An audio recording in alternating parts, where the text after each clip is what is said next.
मैं आपसे यही विनती करूंगा कि इस वीडियो को ज़्यादा से ज़्यादा शेयर और लाइक करिएगा। विद्यार्थी मेहनत अपने हिसाब से बराबर ही करता है, थोड़ा कम या कोई थोड़ा ज़्यादा। लेकिन एक विद्यार्थी की रणनीति अगर परीक्षा के अनुरूप है, तो वो सफल हो जाता है। और वहीं एक दूसरा विद्यार्थी मेहनत उतना ही करता है, लेकिन अगर उसकी रणनीति सही नहीं है, तो वो असफल हो जाता है।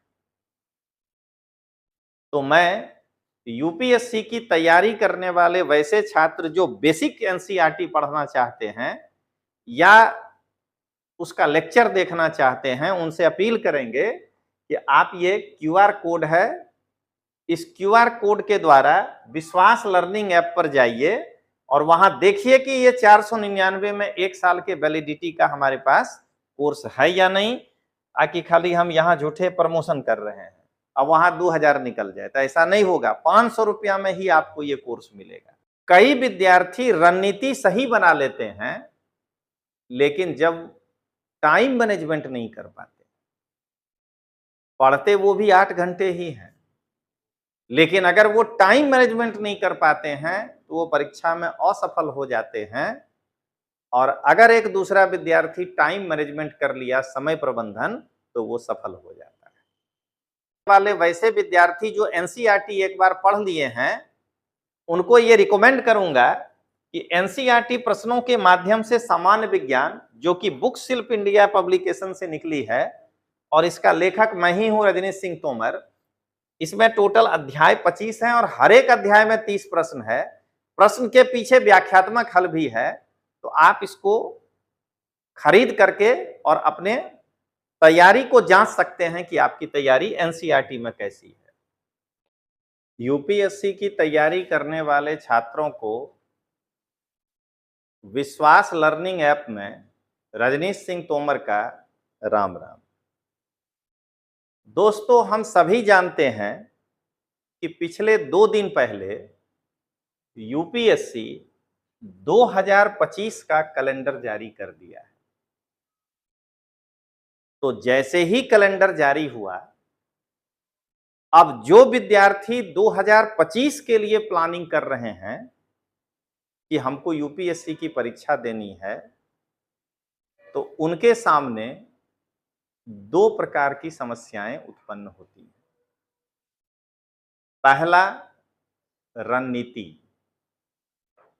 हर विद्यार्थी मेहनत अपने हिसाब से बराबर ही करता है, थोड़ा कम या कोई थोड़ा ज्यादा। लेकिन एक विद्यार्थी की रणनीति अगर परीक्षा के अनुरूप है, तो वो सफल हो जाता है। और वहीं एक दूसरा विद्यार्थी मेहनत उतना ही करता है, लेकिन अगर उसकी रणनीति सही नहीं है, तो वो असफल हो जाता है। और दूसरा, कई विद्यार्थी रणनीति सही बना लेते हैं, लेकिन जब टाइम मैनेजमेंट नहीं कर पाते, पढ़ते वो भी 8 घंटे ही हैं, लेकिन अगर वो टाइम मैनेजमेंट नहीं कर पाते हैं, तो वो परीक्षा में असफल हो जाते हैं। और अगर एक दूसरा विद्यार्थी टाइम मैनेजमेंट कर लिया, समय प्रबंधन, तो वो सफल हो जाता है। तो आज हम आपको इस वीडियो में वैसे बच्चे जो यूपीएससी 2025 में सिविल सेवा परीक्षा देना चाह रहे हैं, उनको यही बताएंगे कि सटीक रणनीति आपकी क्या होनी चाहिए और आपका समय प्रबंधन क्या होना चाहिए। सबसे पहले, कुछ भी बताने के पहले मैं ये बताना चाह रहा हूं कि पहले तो सटीक रणनीति ये है कि कक्षा 6 से लेकर के कक्षा 12 तक के एनसीईआरटी का एक रीडिंग तो कम से कम आपका होना चाहिए। वैसे दूसरी बार में थोड़ा स्पीड, तीसरे बार में उससे थोड़ा स्पीड, अगर आप 3 बार रीडिंग कर सकें तो वो ज्यादा बढ़िया है, ज्यादा बेहतर है।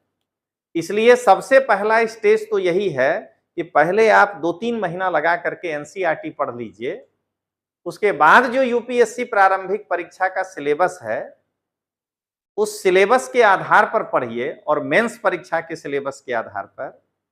तो मैं सिलसिलेवार ढंग से आपको बताऊंगा रणनीति और प्रबंधन, आपका समय ना बिगड़े, इसके लिए हम आगे बढ़ें। सबसे पहले रणनीति बनाने के पूर्व सबसे पहले आपको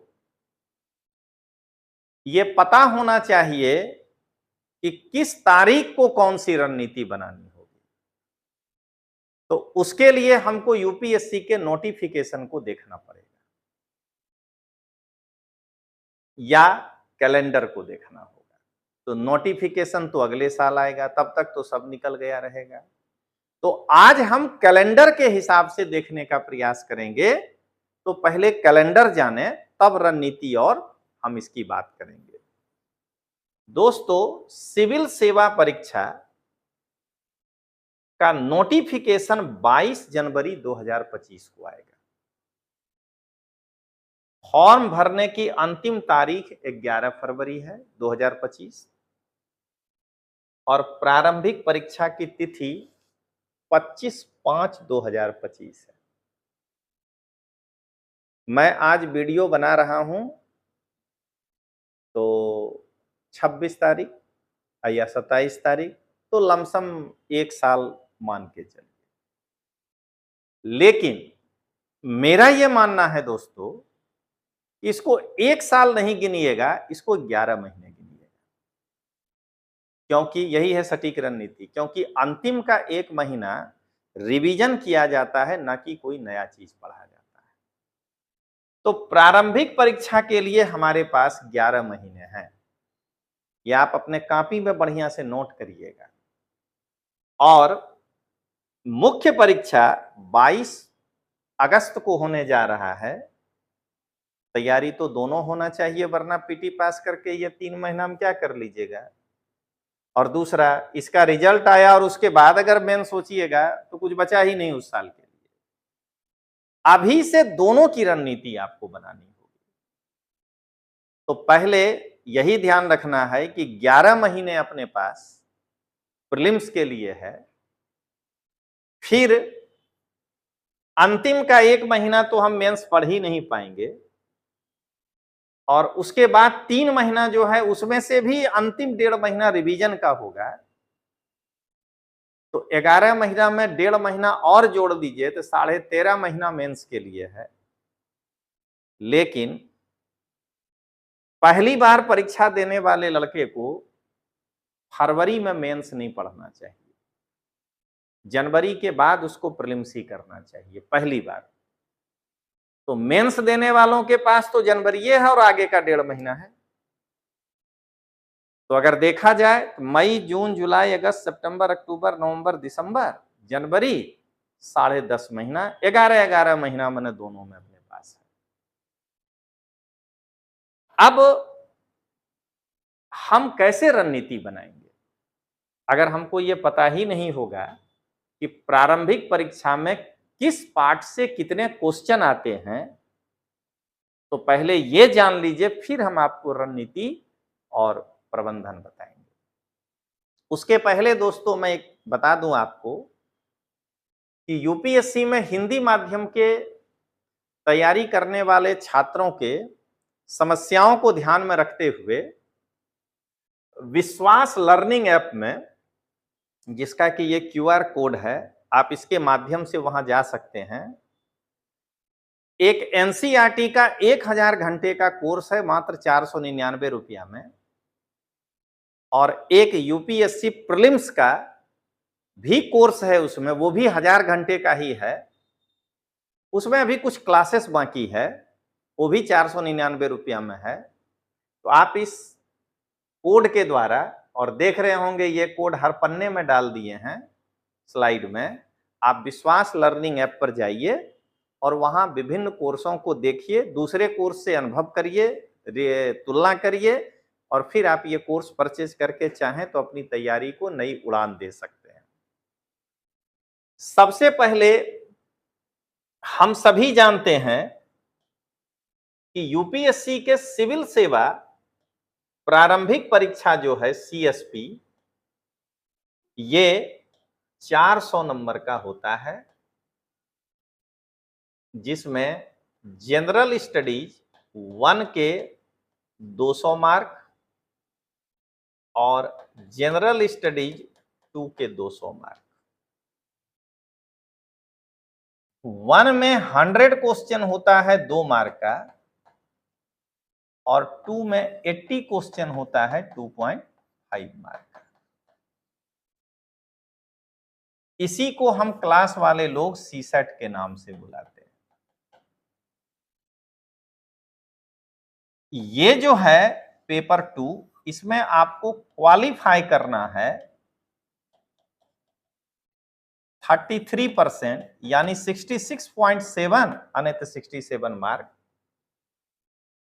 लेकिन मेरिट बनेगा आपका इससे। यहां तो पहले इतना लाना होगा GS2 में, फिर मेरिट बनेगा GS1 से।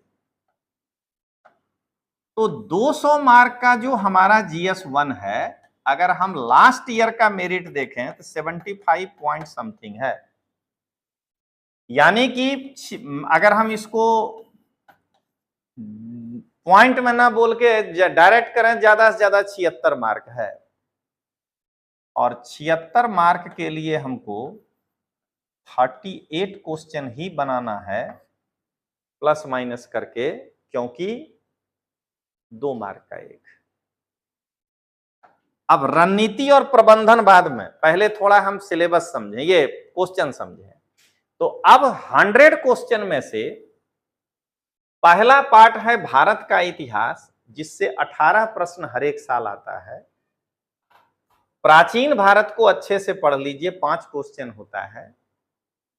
मध्यकालीन को चाहें तो पढ़िए, नहीं चाहें तो पीटी के लिए मत पढ़िए, एक रीडिंग दे लीजिए, लेकिन हम बात कर रहे हैं रिवीजन के समय। आधुनिक भारत जरूर पढ़िए, क्योंकि ये दोनों मिलकर 15 क्वेश्चन बन जाता है। और चूंकि संस्कृति मेंस में भी है, तो इसको भी पढ़ा करिए।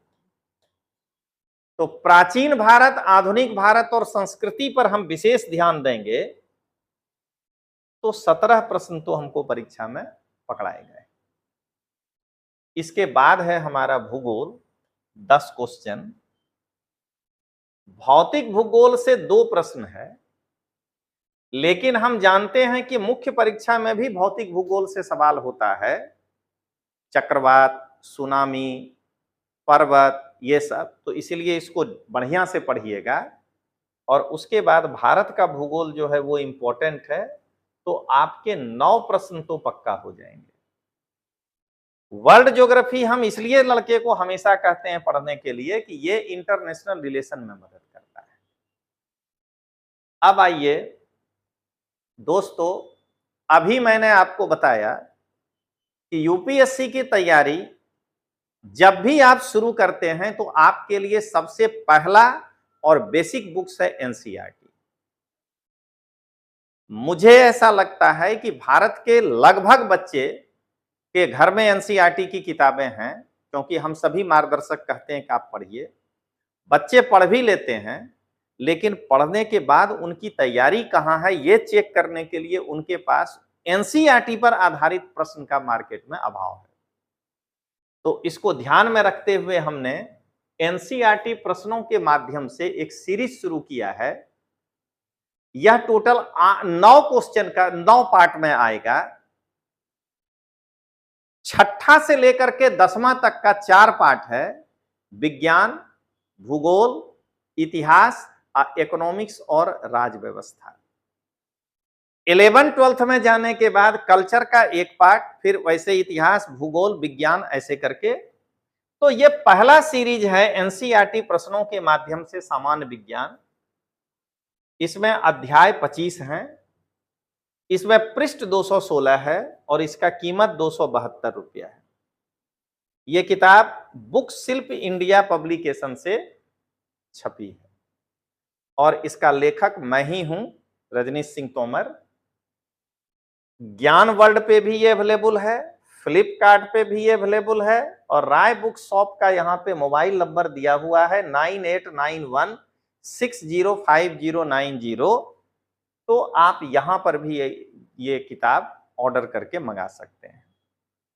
इसकी दूसरी सीरीज आज अब आपके सामने हम बोल रहे हैं तो वहां प्रेस में छप चुका है, इसलिए अब इसके बाद वाला जब भी कोई वीडियो लेकर आएंगे तो उसमें भूगोल भी आपको दिखेगा। तो मैं आज यूपीएससी की तैयारी करने वाले वैसे विद्यार्थी जो एनसीईआरटी एक बार पढ़ लिए हैं, उनको ये रिकमेंड करूंगा कि एनसीईआरटी प्रश्नों के माध्यम से सामान्य विज्ञान, जो कि बुक शिल्प इंडिया पब्लिकेशन से निकली है और इसका लेखक मैं ही हूं, रजनीश सिंह तोमर। इसमें टोटल अध्याय 25 हैं और हर एक अध्याय में 30 प्रश्न है। प्रश्न के पीछे व्याख्यात्मक हल भी है, तो आप इसको खरीद करके और अपने तैयारी को जांच सकते हैं कि आपकी तैयारी एनसीईआरटी में कैसी है। अब आइए तीसरा पार्ट। तीसरा पार्ट में आप देख रहे हैं कि पर्यावरण और पारिस्थितिकी 12 प्रश्न है। हमेशा 5 प्रश्न तो परंपरागत ही होता है, ट्रेडिशनल, यानी जो सिलेबस लिखा है उसी पर आधारित ट्रेडिशनल, और 7 क्वेश्चन करंट का होता है। तो मैं करंट के लिए यहां पर लिख देता हूं, जिससे कि आपको आइडिया लगे आगे कि हमको कितना करना है। ये है 7 क्वेश्चन। अब दोस्तों आगे बढ़े हम लोग। भारतीय राज व्यवस्था, पॉलिटी। राज व्यवस्था में 17 प्रश्न आपको पूछे जाएंगे, जिसमें संविधान से अकेला 11 प्रश्न। 10 प्रश्न मॉडर्न इंडिया तक पहुंचने के लिए जितना पन्ना आप पढ़िएगा, उससे कम पेज में 11 क्वेश्चन आप संविधान से बना दीजिएगा। पंचायती राज से 1 प्रश्न होता है। सरकार की जो पॉलिसी है उससे 1 प्रश्न होता है। अधिकार और मुद्दे से 1 प्रश्न होता है। और मैं ये बता दूं दोस्तों कि यह एक एवरेज है, कोई साल किसी में 2 ज्यादा और कम हो सकता है, और करंट 3 है। तो लोक नीति, अधिकार, मुद्दे और करंट सब करंट ही होता है, यानी अगला जो 5 क्वेश्चन है वो भी आपका करंट है यहां पे। अब आइए दोस्तों, इकोनॉमिक्स में सबसे ज्यादा सवाल पूछे जाते हैं, और दोस्तों ये क्यूआर कोड भी है, जहां आप अपने मोबाइल में इसको स्कैन करके विश्वास लर्निंग ऐप पर जाकर के आप मात्र 500 रुपया में एनसीईआरटी का कोर्स और जीएस का कोर्स देख सकते हैं। इसमें परंपरागत क्वेश्चन 11 होता है, यानी लाल एंड लाल को अगर अच्छे से पढ़ लिया जाए तो 11 प्रश्न कहीं नहीं जाएगा। करंट से 12 प्रश्न होता है, तो मैं यहां 12 लिख दूं। अब आइए दोस्तों, सामान्य विज्ञान 17 प्रश्न, फिजिक्स 1 प्रश्न। तो मेरा मानना है कि पहली बार रीडिंग दे लिए हैं तो ठीक, दोबारा देने की जरूरत नहीं है। केमिस्ट्री 1 प्रश्न, बायोलॉजी 2 प्रश्न। मेन विज्ञान और टेक्नोलॉजी जो पढ़ाएंगे वो होगा, और इस 13 में कम से कम 9 सवाल करंट ही होता है। लेकिन ये साइंस एंड टेक का करंट है, ये ध्यान रखिएगा दोस्तों। अभी मैंने आपको बताया कि विश्वास लर्निंग ऐप पर एनसीईआरटी कोर्स कक्षा 6 से 12 तक हमने रिकॉर्डेड बैच लॉन्च किया है, जिसमें कोर्स पूरा हो चुका है।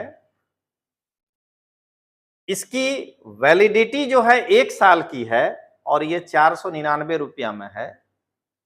1000 घंटे की क्लासेस है, जिसमें इतिहास, राज व्यवस्था, अर्थशास्त्र, भूगोल, विज्ञान और समाजशास्त्र अवेलेबल है। आपको इतने टॉपिक को हमने कवर किया है। तो मैं यूपीएससी की तैयारी करने वाले वैसे छात्र जो बेसिक एनसीईआरटी पढ़ना चाहते हैं या उसका लेक्चर देखना चाहते हैं, उनसे अपील करेंगे कि आप ये क्यूआर कोड है, इस क्यूआर कोड के द्वारा विश्वास लर्निंग ऐप पर जाइए और वहां देखिए कि ये 499 में 1 साल के वैलिडिटी का हमारे पास कोर्स है या नहीं, आकि खाली हम यहाँ झूठे प्रमोशन कर रहे हैं। अब वहां 2000 निकल जाए, तो ऐसा नहीं होगा। 500 रुपया में ही आपको ये कोर्स मिलेगा। अब आइए, अब है असली करंट, 7वां टॉपिक, भारत से 8 और विश्व से 4। इसका मतलब कि 12 क्वेश्चन यहां भी करंट से। तो अगर हम जोड़ें तो 12 12 24 12 या 36 और 9 45 क्वेश्चन आपका करंट अफेयर्स का है। और यहां पर जो आप करंट पढ़ रहे हैं वो नहीं है, ये भी ध्यान रखिएगा। वो वाला करंट तो 12 क्वेश्चन, आपको पॉलिटी में जाकर के घटना देखना है। जैसे आज मैं एक उदाहरण बता दूं कि मान लीजिए सूरत में इस लोकसभा चुनाव में 2024 में सभी पार्टी विड्रॉ कर लिया और निर्वाचन आयोग अब जो बचे हुए एक कैंडिडेट थे उनको वो क्या कहते हैं, निर्विरोध चुनाव माने विजेता घोषित कर दिए। अब एक पीआईएल सुप्रीम कोर्ट में इस पे दर्ज हुआ कि साहब सब कहां विड्रॉ किया, नोटा तो नहीं किया विड्रॉ। तो चुनाव कैंडिडेट वर्सेस नोटा होना चाहिए ना, कि दोनों में कौन आगे है। देख लीजिए, अब जन प्रतिनिधित्व कानून से रिलेटेड सबका क्वेश्चन यहां पर आने लगेगा। तो यहां पर वो वाला क्वेश्चन है। तो करंट ये बड़ा पार्ट है, लेकिन इकोनॉमिक्स, हिस्ट्री, पॉलिटी, ये 3 तो आपको अच्छे से करना ही होगा। और देखिए उससे आप 57 क्वेश्चन पहुंच जाते हैं। अगर इसके बाद आप या तो ज्योग्राफी या तो इन्वायरमेंट, जो आपको अच्छा लगे, तो 66 या 68 में आप, 67 या 69 में आप रहेंगे। अब इसमें प्लस माइनस करके आपको जो है 40 सही करना है और साथ में करंट का बैकअप लीजिए। तो अब हम लोग इसको जानने के बाद शुरू करते हैं कि हमारी सटीक रणनीति क्या होनी चाहिए। तो रणनीति में सबसे पहला भाग यह है कि पहली रणनीति यह होनी चाहिए कि पीटी और मेंस की तैयारी अलग अलग नहीं करनी है। अलग का मतलब कि पीटी होगा तब मेंस करेंगे, तब तो आपका वो वाला अटेम्प्ट ऐसे ही चला गया।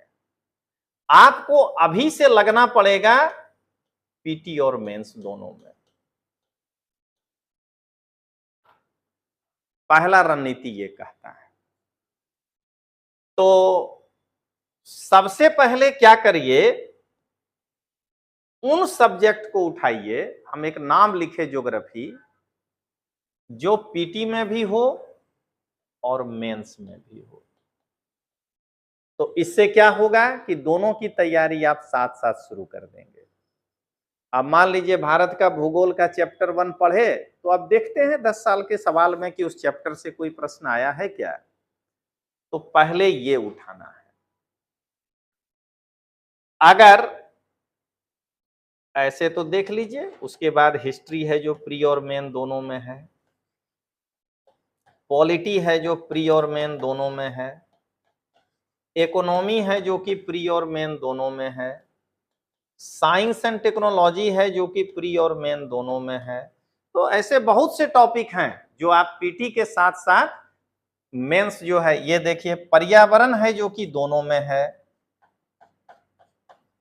आप इस दोनों को ऑब्जेक्टिव इसलिए पहले पढ़ना चाहिए कि पहले फैक्ट्स मजबूत करिए, उसके बाद आंसर लिख पाइएगा। अब मान लीजिए कि ज्योग्राफी का पीटी पूरा करके हम एक रेस्ट लेना चाहते हैं कि हिस्ट्री पीटी पढ़ें, अब मेंस में कुछ और पढ़ें। तो फिर उसके लिए दूसरा ऑप्शन ये हो कि दूसरा अब ऐसा टॉपिक उठाइए जो पीटी में है ही नहीं, क्योंकि ये तो आप प्रीलिम्स पढ़िए या नहीं पढ़िए, आपको मेंस में पढ़ने पड़ेगा।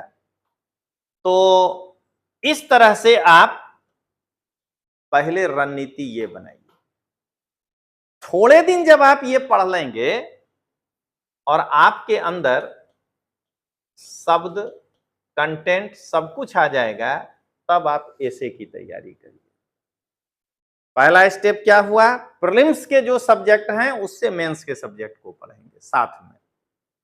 और बीच बीच में अगर ऐसा लगा कि इधर प्री वाला पढ़ने में देर हो रहा है तो एक आध सब्जेक्ट डायरेक्ट मेंस वाला ले लेंगे।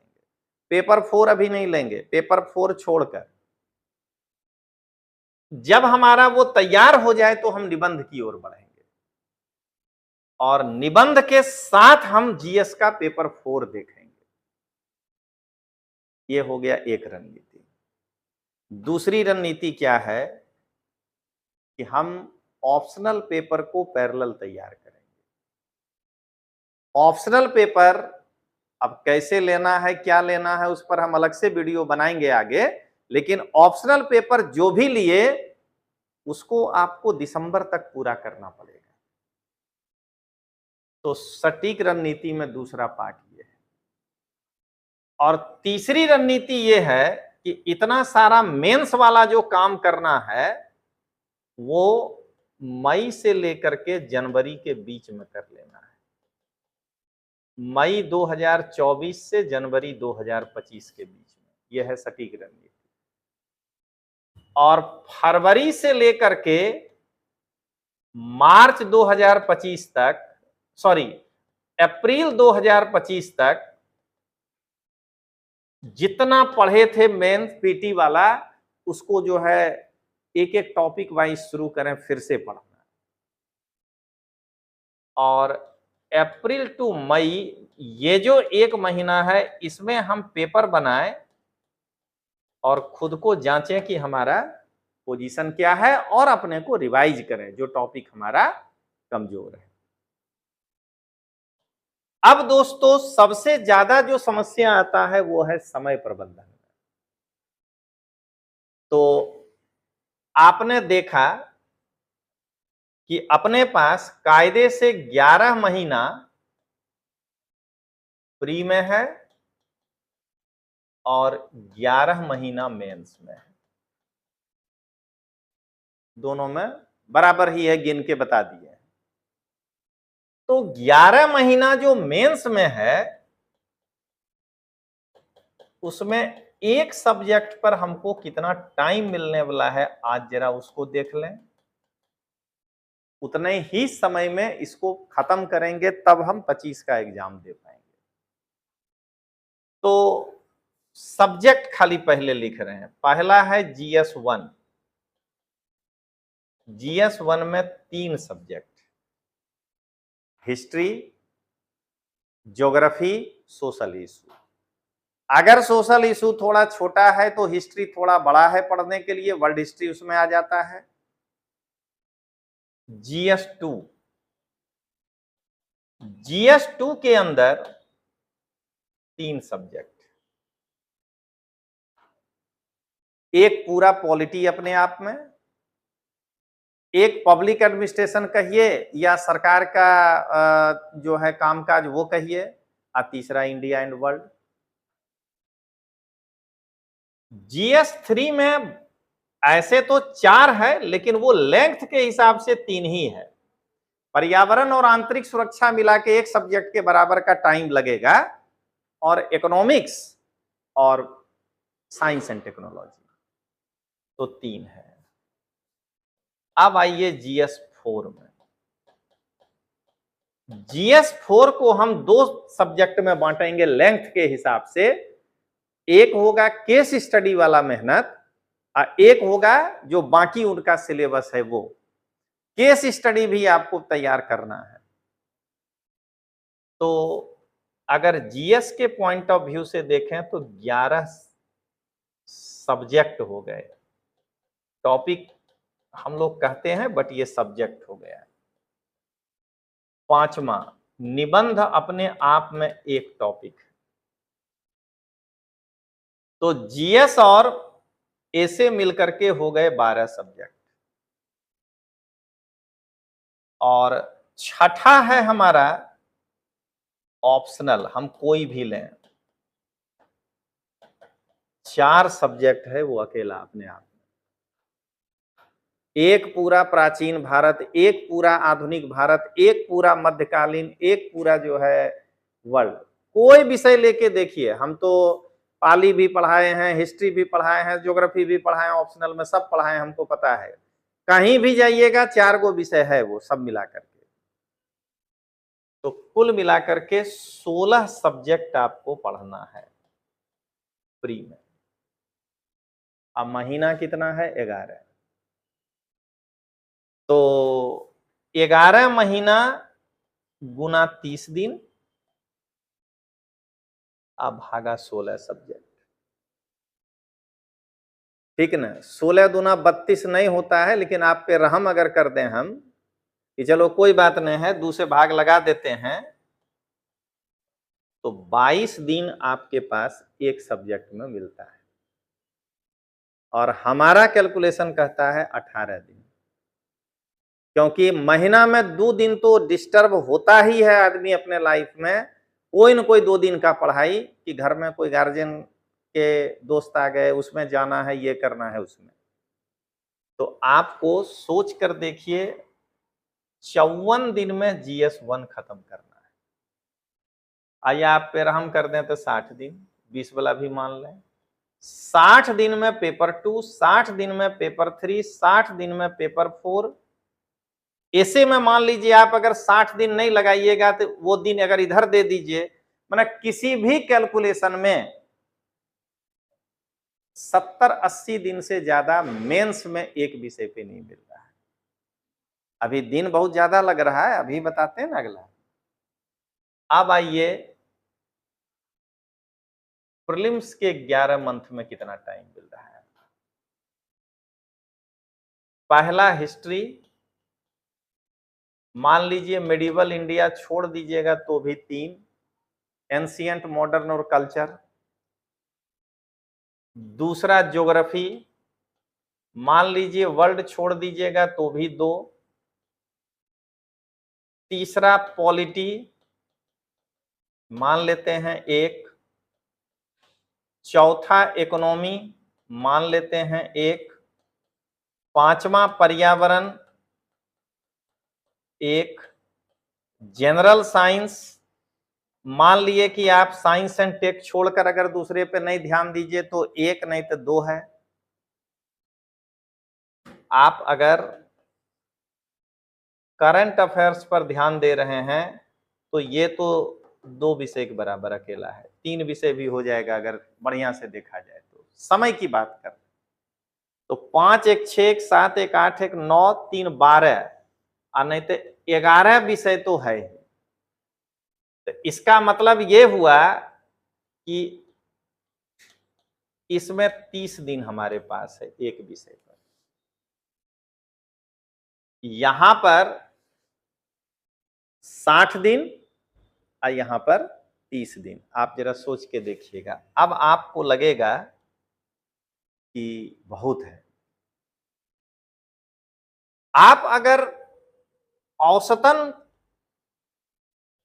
कोचिंग में समय बिता रहे हैं तो वो है 4 से 6 घंटे किसी भी हाल में। कुछ भी कर लीजिए, कोचिंग का टाइम आपका 4 से 6 घंटे है, तो हम मैक्सिमम मान लेते हैं 6 घंटे। और एक आदमी अगर 1 साल तक 12 घंटे तो उसको पढ़ना ही चाहिए, बहुत समय है। 10 घंटे मतलब 12 घंटा आपको बाकी सब कुछ करने के लिए दे दिए। 8 घंटा ना तबीयत से सोइए, तब भी नहीं कुछ बिगड़ता है। हम ज्यादा समय बर्बाद करते हैं ये वाला 12 घंटा। आदमी 12 घंटा जो है 8 घंटा अगर सोएगा तब भी 4 घंटा बाकी स्नान ध्यान भोजन सबके लिए है। तो 4 घंटा है पर डे, वो कम नहीं है। तो 6 + 6, अब गिनिएगा इस 6 घंटे में अभी से लेकर के दिसंबर तक तो मेंस को 4 देना चाहिए, अब पीटी को 2 देना चाहिए। और जब आप फरवरी में पहुंच जाएंगे तब तो 6 का 6 पीटी को ही देना है। तो आप जरा गिन लीजिए कि 11 महीना में आप 44 इंटू 30 1320 घंटे में आपको सब कुछ पढ़ना है। कितना था? 16 था ना सब्जेक्ट, यानी 80-90 घंटा है आपके पास एक सब्जेक्ट पढ़ने के लिए। कम नहीं है। अगर आप पढ़ना चाहें तो मतलब एकदम आइडियल है, न ज्यादा न कम। और ये 2 घंटा अभी अप्रैल है, मई जून जुलाई अगस्त सितंबर अक्टूबर नवंबर दिसंबर जनवरी, 9 महीना 2 घंटा पढ़िएगा तो 540 घंटा होता है। फरवरी मार्च अप्रैल जो है 6 घंटा पढ़िएगा 3 महीना, तो अगला 540 फिर होता है, 1080 घंटा है आपके पास। और यहाँ 11 है, बल्कि हम लिखते समय एक मिस्टेक कर दिए, एगो गणित भी विषय रख लीजिएगा, 12 है।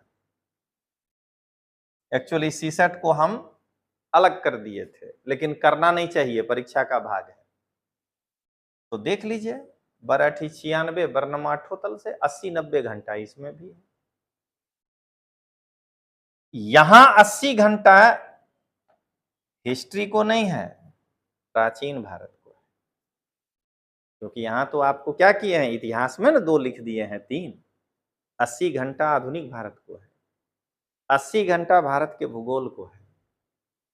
तो अगर आप एक बार पढ़ लिए हैं ये सब विषय तो समझ लीजिए कि कम से कम अगर भूगोल ही आप पढ़ लिए तो अब दोबारा थोड़े 160 घंटा लगेगा आपको फिजिकल और इंडिया में, वो वाला तो कम हो गया, तो नया वाला पर दे दीजिए समय।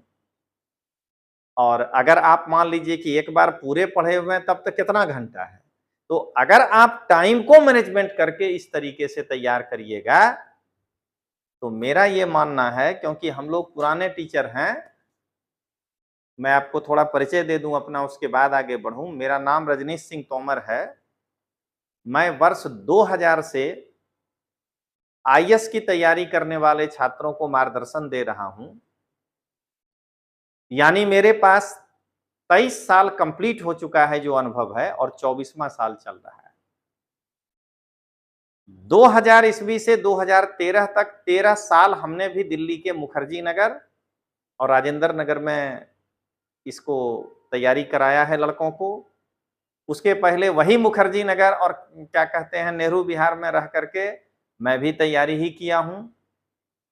मेरी पढ़ाई दिल्ली विश्वविद्यालय से हुई है, तो मेरे पास अथाह अनुभव है। हमने 2 बार सिलेबस बदलते हुए अपने लाइफ में देखा है, एक बार 2000 में और एक बार 2010 में, और तीसरा वाला भी हम लोग पैटर्न देखे हैं, क्योंकि जो 92 में बदला था तो 95 में हम लोग तैयारी करते थे तो वही पैटर्न देख के करते थे। तो हम लोगों के पास 3 पैटर्न का अनुभव है, जिसमें 2 बदलाव को भी अपने नजर के सामने देखे कि कैसे चेंज होता है। और हमारे भी मार्गदर्शन में 100 से ज्यादा विद्यार्थी आईएएस आईपीएस हुआ है। वो अलग बात है कि हम लोग इस चीज को ज्यादा प्रचार नहीं करते हैं। आप टीचर को देखिए, वो आपको कैसे पढ़ाता है, वो इंपॉर्टेंट है। तो मेरा ये मानना है, इसीलिए हम लोग दावा नहीं करेंगे। दावा करता है नया वाला आजकल का टीचर। मेरा मानना है कि अगर आप इस वे में जाएंगे तो मैं ये नहीं कहूंगा कि आप प्रीलिम्स में 100 में 60 बना देंगे, लेकिन 40 और 45 के बीच में जरूर रहेंगे, जो कि पास करने से काफी ऊपर है। और अगर आप इस डायरेक्शन से करते हैं तो मेरा मानना है कि अगर आप फर्स्ट टाइमर हैं ना, तो भी 800 मार्क अप्रोच कर सकते हैं। 750 से 800 में कहीं जाकर के रुकिएगा, यानी 747 इंटरव्यू कॉल आता है उसके आसपास। सेकंड थर्ड टाइमर हैं तो एक बार ये आप अपना के देखिए, आप 850 पार कर जाएंगे। तो आज आपको हमने ये जो कैलेंडर आया है, इस कैलेंडर के आधार पर इस एक साल में कैसे तैयारी करिएगा उसके बारे में बताए। और अंत में आपने पूरा सुना तो इसके लिए आपको धन्यवाद ही कहेंगे। और मैं आपसे यही विनती करूंगा कि इस वीडियो को ज़्यादा से ज़्यादा शेयर और लाइक करिएगा। धन्यवाद। जय हिंद, जय भारत।